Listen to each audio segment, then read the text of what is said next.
Lord, hindi ko alam kung saan patungo. Lahat ng mga ginagawa ko.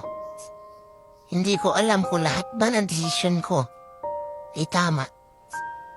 Hindi ko alam kung ano mangyayari sa mga susunod na araw. Pero isa lang ang alam ko. Kakapit pa rin ako sa tamang panahon na ibibigay mo. Sobrang hirap ng mga pinagdadaanan ko. Pero aasa pa rin ako na maging maayos ang lahat.